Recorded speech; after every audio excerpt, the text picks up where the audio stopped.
नमो भगवते वासुदेवाय नमः। ओम नमो भगवते वासुदेवाय नमः। ओम अपरा एकादशी पर ओम नमो भगवते वासुदेवाय का मंत्र 108 बार जरूर पढ़ें। जय श्री राधे कृष्णा।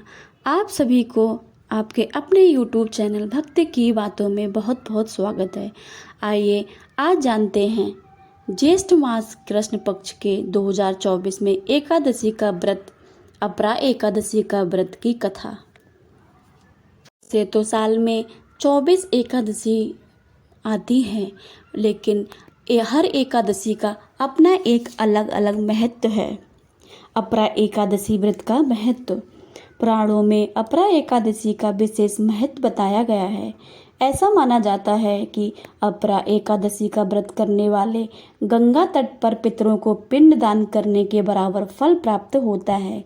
इस व्रत को करने से भगवान विष्णु के साथ माता लक्ष्मी भी प्रसन्न होती हैं और घर में धन धान से संपन्न बना रहता है।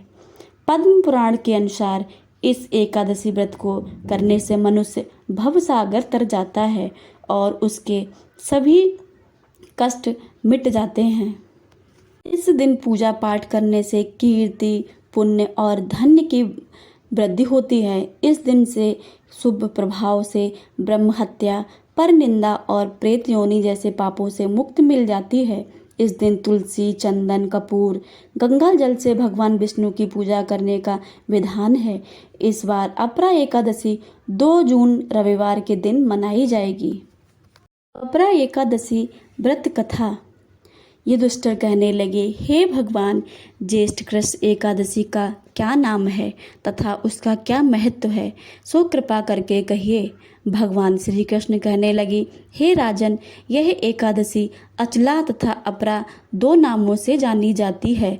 पुराणों के अनुसार ज्येष्ठ कृष्ण पक्ष की एकादशी अपरा एकादशी है, क्योंकि यह अपार धन देने वाली है। जो मनुष्य इस व्रत को करते हैं वे संसार में प्रसिद्ध हो जाते हैं। इस दिन भगवान त्रिविक्रम की पूजा की जाती है। अपरा एकादशी के व्रत के प्रभाव से ब्रह्म हत्या, भूत योनि, दूसरे की निंदा आदि के सब पाप दूर हो जाते हैं। इस व्रत को करने से पर स्त्री गमन, झूठी गवाही देना, झूठ बोलना, झूठे शास्त्र पढ़ना या बनाना, झूठा ज्योतिषी बनना अथवा झूठा वैद्य बनना आदि सब पाप नष्ट हो जाते हैं। जो क्षत्रिय युद्ध से भाग जाते हैं वे नरकगामी हो जाते हैं, परंतु अपरा एकादशी का व्रत करने से वे स्वर्ग को प्राप्त होते हैं। जो शिष्य गुरु से शिक्षा ग्रहण करते हैं फिर उनकी निंदा करते हैं वे अवश्य नरक के पड़ में पड़ते हैं, मगर अपरा एकादशी का व्रत करने से वे पाप भी नष्ट हो जाते हैं। जो फल तीनों पुष्कर में कार्तिक पूर्णिमा को स्नान करने से या गंगा तट पर पितरों को पिंड दान करने से प्राप्त होता है, वही अपार एकादशी को व्रत करने से प्राप्त होता है। मकर के सूर्य में प्रयागराज के स्नान से, शिवरात्रि का व्रत करने से, सिंह राशि में बृहस्पति में गोमती नदी में स्नान करने से, कुंभ में केदारनाथ के दर्शन या बद्रीनाथ के दर्शन, सूर्य ग्रहण में कुरुक्षेत्र के स्नान से, स्वर्ण दान करने से अथवा अद्रसूत प्रसूत गौदान से फल मिलता है, वही फल अपरा एकादशी व्रत के करने से मिलता है। यह व्रत पाप रूपी वृक्ष को काटने के लिए कुल्हाड़ी रूप है, पाप रूपी ईंधन को जलाने के लिए अग्नि, पाप रूपी अंधकार को मिटाने के लिए सूर्य के समान, मृगों को मारने के लिए सिंह के समान।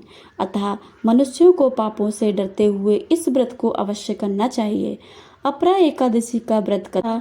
भगवान का पूजन करने से मनुष्य के सब पापों से छुटकारा विष्णु लोक को जाता है। इसकी प्रचलित कथा के अनुसार प्राचीन काल में महीध्वज नाम का एक धर्मात्मा राजा था। उसका छोटा भाई ब्रजध्वज बड़ा ही क्रूर, अधर्मी तथा अन्यायी था। वह अपने बड़े भाई से द्वेष रखता था और वह पापी ने एक दिन रात्र के समय अपने बड़े भाई की हत्या करके उसकी देह को एक जंगली पीपल के नीचे गाड़ दिया। इस अकाल मृत्यु से राजा प्रेत आत्मा के रूप में उसी पीपल पर रहने लगा और अनेक उत्पात करने लगा।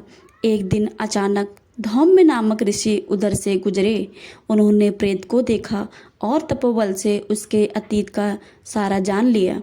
अपने तपोबल से प्रेत उत्पात का कारण समझ गए। ऋषि ने प्रसन्न होकर उस प्रेत को पीपल के पेड़ से नीचे उतारा और परलोक विद्या का उपदेश दिया। दयालु ऋषि ने राजा की प्रेत योनि से मुक्ति के लिए स्वयं ही अपरा एकादशी का व्रत किया और उसे अगत्य से छुड़ाने को उनके पुण्य प्रेत को अर्पित कर दिया।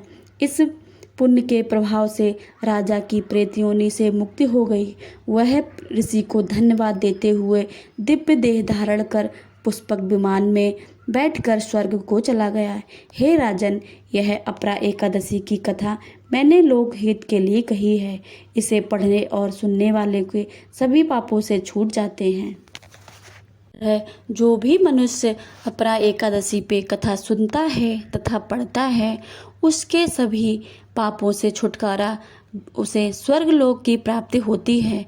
विष्णु भगवान और माता लक्ष्मी की कृपा उन पर सदा बनी रहती है। तो प्रेम से बोलिए भगवान विष्णु की जय, माता लक्ष्मी की जय।